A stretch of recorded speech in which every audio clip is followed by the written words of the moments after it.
News India 27 नव्या पिढीचं नवं माध्यम। जामखेड मळ्यात श्री ओंकार गणेश मंदिरात मागी गणेश उत्सव उत्साहात साजरा।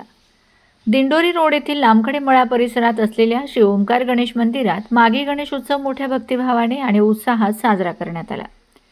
मंदिराच्या वर्धापन दिनानिमित्त यंदा 17वे वर्ष साजरे करण्यात आले। या धार्मिक सोहळ्यास नगरसेवक सागर लामखडे यांची प्रमुख उपस्थिती लाभली। यावेळी नगरसेवक सागर लामखडे यांच्या हस्ते श्री गणरायाची विधिवत आरती करण्यात आली। आरतीनंतर भाविकांनी मोठ्या श्रद्धेने दर्शन घेतले। कार्यक्रमादरम्यान हेमंत शेट्टी यांचीही उपस्थिती होती। हा कार्यक्रम स्वामी कृपा सांस्कृतिक, शैक्षणिक, सामाजिक कला व क्रीडा मंडळ यांच्या वतीने आयोजित करण्यात आला होता। मंडळाचे अध्यक्ष प्रवीण शिंदे, उपाध्यक्ष संजय जगताप व सचिव दीपक बेडसे यांच्या मार्गदर्शनाखाली हा उपक्रम यशस्वीरित्या पार पडला। कार्यक्रमाच्या यशस्वी आयोजनासाठी मंडळाचे सदस्य भरत कोकाटे, नितीन थोरात, तानाजी खैरनार, प्रीतम चव्हाण, बाळासाहेब गुंजाळ, मनीषा मोगल, राजन चव्हाण, अनिल धुमाळ, दीपक मंडलिक, सचिन मुरकुटे, सुरेश शेळके, उज्ज्वल भांबरे, सोनू भदाने, कौशल सोनवणे, संदीप सोनवणे, ओम कोकाटे, अनिकेत शेळके, मंथन तडाखे, दीपक बनसोडे यांनी विशेष परिश्रम घेतले।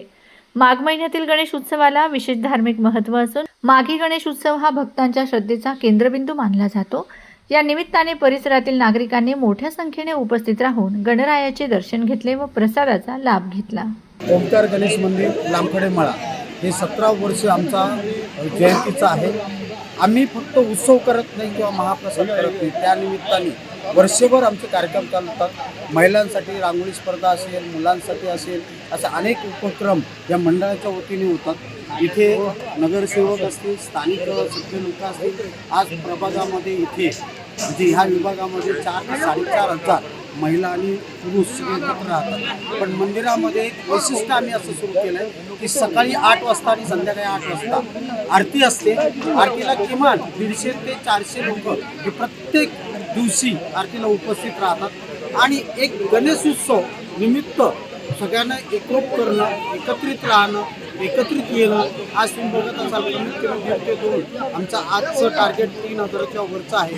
महाप्रसाद ठेवलेला आहे, त्याचा सगळे इथे लोक लाभ घेतात, देणगी देतात। त्या देणगीवर वर्षभरातले आमचे कार्यक्रम होतात। असे अनेक उपक्रम आम्ही ह्या उत्सवाच्या निमित्ताने करतो। आणि गणेश जयंती हा उत्सव हा नुसता मंदिराचा किंवा एका मंडळाचा नसून पूर्ण प्रभागाचा, स्थानिक लोकांचा, घराघरातला हा गणेश उत्सव। त्याचा आनंद वाटतो की ते सगळेजण सहकार्य करतात। आमचे अध्यक्ष असतील, उपाध्यक्ष, बाकी अशी कमिटी आहे, पण याच्यामध्ये कोणी अध्यक्ष असं मानलं जात नाही। प्रत्येकजण अध्यक्ष म्हणून काम करतो। मंदिराचं पूर्ण सकाळीपासून संध्याकाळपर्यंत आरती होते, साफसफाईचं काम हे कुठलंही बाहेरचं नाही आहे, आपले स्थानिक लोक करतात। प्रत्येक जणांनी वाटून घेतलेलं आहे, आरती वाटून घेतली आहे, प्रसाद वाटून घेतलेला आहे। अशा पद्धतीने हे मंदिर कधीही बंद राहत नाही आणि सगळ्यांसाठी खुलं ठेवलेलं आहे।